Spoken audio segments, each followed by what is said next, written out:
ଆପଣଙ୍କର ପ୍ରିୟ ରଞ୍ଜନ କୁମାର ଜୟ ଜଗନ୍ନାଥ ସ୍ୱାମୀ ନୟନ ପଥଗାମୀ ଭାବ ତୁମେ।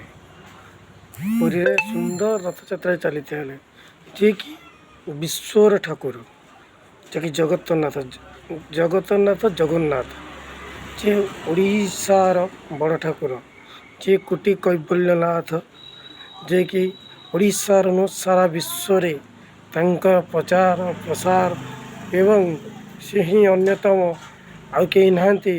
ଆପଣ ଦେଖୁଥିବେ ଆମେରିକା ଠାରୁ ଆରମ୍ଭ କରି ପ୍ରାୟ ବିଶ୍ୱର ପ୍ରତିଟି ଜାଗାରେ, ଗୁଜୁରାଟ ହେଉ, ବର୍ତ୍ତମାନ କଲିକତା ହେଉ, ଏମିତି ଅନେକ ସ୍ଥାନରେ ଏହି ରଥଯାତ୍ରା ପର୍ବ ପୁରା ଆଡ଼ମ୍ବର ସହକାରେ ପାଳିତ ହେଉଛି।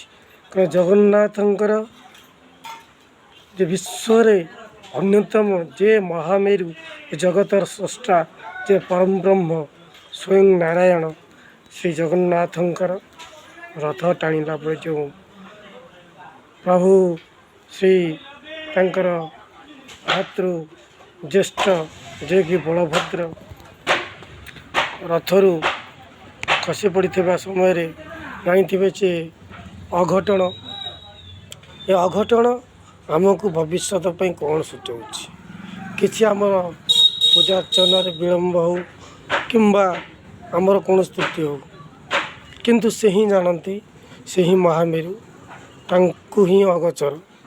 କିନ୍ତୁ ଆଉ ଗୋଟେ କଥା ଆସୁଛି ଯେ ଶ୍ରୀମନ୍ଦିର ରତ୍ନଭଣ୍ଡାର 14 ତାରିଖରେ ଖୋଲିବ। କାରଣ ଯେ ଜଗତର ସ୍ରଷ୍ଟା, ଯେ ପରମ ବ୍ରହ୍ମ, ସେ ବର୍ତ୍ତମାନ ମାଉସୀ ମା ଘରେ ଅଛନ୍ତି। ତେଣୁକରି ଯିଏକି ଘରର ମୁରବୀ, ଶ୍ରୀମନ୍ଦିର ସାରା ବିଶ୍ୱର ମୁରବୀ, ଯେହେତୁ ଘରେ ଥିଲେ ମୁରବୀ ଜଣକ, ତେଣୁ ମୁରବୀଙ୍କ ଅନୁପସ୍ଥିତିରେ ତାଙ୍କ ଘରେ ପ୍ରବେଶ କରିବା ଏବଂ ତାଙ୍କ ଘରୁ କିଛି ଆଣିବା କି ତାଙ୍କର ଅନୁମତି ନେବା କିମ୍ବା ତାଙ୍କ ତତ୍ତ୍ୱାବଧାନରେ ତାଙ୍କ ଗୋଚରରେ ହେଉଥିବାର ଜଣାଯାଏ। କିନ୍ତୁ ତାଙ୍କୁ ସବୁ ଅଗୋଚର ଯେ ବିଶ୍ୱରେ କେଉଁଠି କ'ଣ ହେଉଛି, କିନ୍ତୁ ତାଙ୍କର ଅନୁପସ୍ଥିତିରେ ଯିଏକି ମନ୍ଦିରରେ ସେ ବର୍ତ୍ତମାନ ନାହାନ୍ତି। ବର୍ତ୍ତମାନ ରତ୍ନଭଣ୍ଡାର ଖୋଲିବା ଅନିବାର୍ଯ୍ୟ। କାହିଁକି? ତାକୁ ପରେ ଖୋଲିଲେ ବହୁତ ସୁନ୍ଦର ହେବ।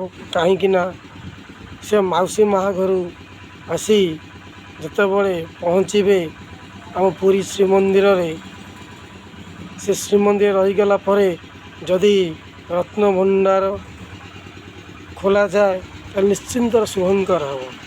ତେଣୁ ଘରର ମୁରବୀ ହେଉଛନ୍ତି, ସେଇ ମନ୍ଦିର ମୁରବୀ ହେଉଛନ୍ତି, ସାରା ବିଶ୍ୱର ମୁରବୀ ହେଉଛନ୍ତି ପ୍ରଭୁ ଶ୍ରୀ ଜଗନ୍ନାଥ। ତାଙ୍କ ଅନୁପସ୍ଥିତିରେ ମନ୍ଦିରରୁ କୌଣସି ଜିନିଷ ହାତ ମାରିବା ଆମ ପାଇଁ ସମ୍ଭବପର ନୁହେଁ। ଯଦି ଆପଣମାନେ ନିଶ୍ଚିନ୍ତ ଲାଗୁଛି ସମ୍ଭବପର, ତାହେଲେ ଭବିଷ୍ୟତରେ କ'ଣ ହେବ ନ ହେବ ଆପଣମାନଙ୍କୁ ଜଣା ନୁହେଁ, ସେ ହେଉଛି ଶ୍ରୀ ସ୍ରଷ୍ଟା ଜଗତେଶ୍ୱରଙ୍କୁ ଜଣା। ତେଣୁ ସେ ଆସିଲେ ନିଶ୍ଚିନ୍ତ ଭାବେ ଏ ଶ୍ରୀମନ୍ଦିର ରତ୍ନଭଣ୍ଡାର ଖୋଲାଯିବ। ତାହେଲେ ଆପଣଙ୍କୁ ଯଦି ଏ ଟପିକ୍, ସୁନ୍ଦର ଟପିକ୍ଟି ଭଲ ଲାଗିଥାଏ ଶ୍ରୀ ମହାପ୍ରଭୁଙ୍କ ଉପରେ, ତାହେଲେ ନିଶ୍ଚିନ୍ତରେ କମେଣ୍ଟ କରିବେ, ଲାଇକ୍ କରିବେ, ସବସ୍କ୍ରାଇବ୍ କରିବେ ଏବଂ ସେୟାର କରିବେ।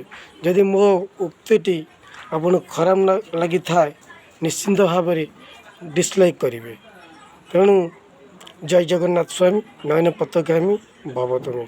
ନମସ୍କାର।